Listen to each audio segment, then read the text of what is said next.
සුවදවසක් කියන්න ඔයාලට. මිත් ටික දවසකට කලින් ජපාන් රජය පැත්තෙන් නැවතත් නිවුස් එකක් ආවා. ජපානයේ සිටින පුරවැසියන්ට නැවතත් ජපාන් රජය මගින් මුදල් දීමනාවක් ලබා දෙන්න යනවා කියලා. මේක ඇත්තටම ඇවිල්ලා දැන් ටික දවසක් මේක 13 වෙනිදා තමයි මේ නිවුස් එක නිකුත් වුණේ. හැබැයි මම මේ වීඩියෝ ගේනොත් නැද්ද කියලා හිතේ තින්දි නංගිලා මල්ල කීප දෙනෙක් මැසේජ් කරලා ඇහුවා. ඒක නිසා තමයි මම මේ වීඩියෝ කරන්නේ. මොකද මීට කලින් ජපාන් රජයෙන් යෙන් ලක්ෂක මුදලක් හැමෝටම දෙනවා කියලා නිවුස් එකක් ආවට පස්සේ වීඩියෝ කරාට පස්සේ ජපාන් රජයෙන් ඒ දීනාව දෙන එක අත්හිටුවා. ඒ කියන්නේ නැවත ඒගොල්ලෝ යෝජනාව හකුල ගත්තා. මේකත් තාම කන්ෆර්ම් වෙලා නැහැ. හැබැයි මම මේ ගැන සම්පූර්ණ විස්තරය ඔයාලට කියන්නම්. ඔයාලා තාමත් මගේ වීඩියෝස් බලන්න ඔය channel එක subscribe කරලා නැතුණා subscribe කරලා bell icon උඩ තියාගන්න. එතන වීඩියෝස් දැම්ම ගමන් බලාගෙන මේ හැකියාව ඔයාලට තියෙනවා. ඊට අමතරව මගේ Facebook page සහ Instagram page එකත් follow කරලා තියාගන්න කියලා ඔයාලගෙන් ආදරයෙන් ඉල්ලා සිටිනවා. එහෙනම් යාළුවනේ තවත් වෙලාවකට intro එකට ගිහිල්ලා අපි වීඩියෝ එක බලන්න යමු.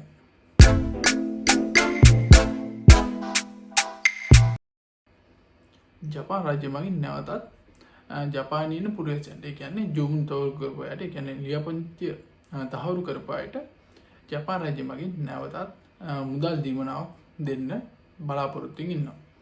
මේක කලින් වගේ යෙන් ලක්ෂක මුදලක් නෙවෙයි මේ සැරේ හම්බෙන්නේ යෙන් 20000ක මුදලක්. වැඩිහිටියට යෙන් 20000ක මුදලක් හම්බ වෙනවා. ඊට අමතරව ළමෙක් ඉන්නවා. ඒ කියන්නේ අවුරුදු 18ට වඩා අඩු ළමයි ඉන්න පවුල් වලට ඒ ළමයා සදා යෙන් 40000ක මුදලක් හම්බ වෙනවා. එතකොට උදාහරණයක් විදිහට ගත්තොත් අම්මයි තාත්තයි ළමයා ඉන්න පවුලකට අම්මටයි තාත්තටයි යෙන් 20000 ගානේ දෙකකුයි ළමයාට යෙන් 40000ක සම්පූර්ණ මුදල යෙන් 80000ක මුදල කියන්නේ 11ක මුදලක් හම්බ වෙනවා. ළමයි දෙන්නෙකුයි අම්මයි තාත්තයි ඉන්න පවුලකට අම්මටයි තාත්තටයි යෙන් 40000ක මුදලකුයි ළමයි දෙන්න සදා යෙන් 80000ක මුදලකුයි හම්බ වෙනවා. ඒ කියන්නේ මුළු මුදල යෙන් 1,20,000ක මුදලක් දීමනාවක් විදියට ජපාන් රජය මගින් ලබා දෙන්න යෝජනා කරලා තියෙනවා. ඊට අමතරව අඩු ආදායම්දාරී පුරවැසියන් ඒ කියන්නේ ජූමෙන් හිකසෙයි සෙතයි කියන අයට යෙන් 40000ක මුදලක්. ඒ කියන්නේ අඩු ආදායම්ලාභී පුද්ගලයන්ටත් යෙන් 40000ක මුදලක් ජපාන් රජයෙන් ලබා දෙන්න තීරණය කරලා තියෙනවා. හැබැයි මේක තාමත් කලින් වගේ යෝජනාවක් විදිහට තමයි ඇවිල්ලා තියෙන්නේ. මේක තාම ස්ථිර වෙලා නැහැ. මොකද දැන් මේකට විරුද්ධ පක්ෂෙන් ගොඩාක් මේකට විරුද්ධයි. ඒගොල්ලෝ කියන්නේ මේක ඇත්තටම ජනතාවට දෙන එක තේරුම් නැහැ. මේක සහනයක් නෙමෙයි. මොකද ජපානයේ ඉන්න අය දන්නේ නැති මේ දවස්වල බඩු මිල ගොඩාක් වැඩි.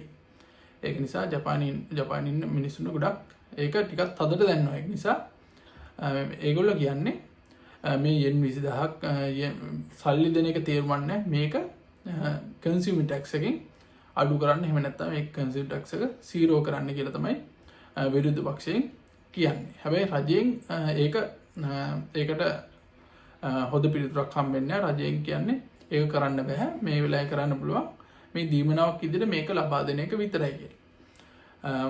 ඉස්සරහට මොනවා වේද කියන්න බෑ. තාම හරියට අප්ඩේට් එකක් කියලා නැහැ. මේක කොයි වගේද දෙන්නේ මේ ලබා දෙන මුදල කලින් වගේ කියන කොරෝනා ආවට පස්සේ ජපානයේ හැමෝටම යෙන් ලක්ෂ මුදලක් දුන්නානේ. එතකොට ඒ දුන්න විදිහටම දෙනවා. ඒ කියන්නේ ෂෙයාර් එකකින් ගෙදරට ලියුමක් ඇවිල්ලා ලෙටර් එක ෆිල් කරලා යවුවට පස්සේ ෂෙයාර් එකකින් අපේ account එකට කැෂ් එක ට්‍රාන්ස්ෆර් කරන විදිහට දෙනවද? එහෙම නැත්නම් වෙනත් විදිහකට my number card එකට ඇඩ් කරලා ඒ වගේ මොනවා හරි විදිහකට දෙනවද? ඒ කිසිම අප්ඩේට් එකක් තාම ඇවිල්ලා නැහැ. මොකද මේක තාමත් යෝජනාවක් විදිහට විතරක් තියෙනවා. මේක හැබැයි කවදද දෙනවද ඒවා ගැන අප්ඩේට් එකක් ආව ගම මම ආයෙ වීඩියෝ එකක් කරන්නම්.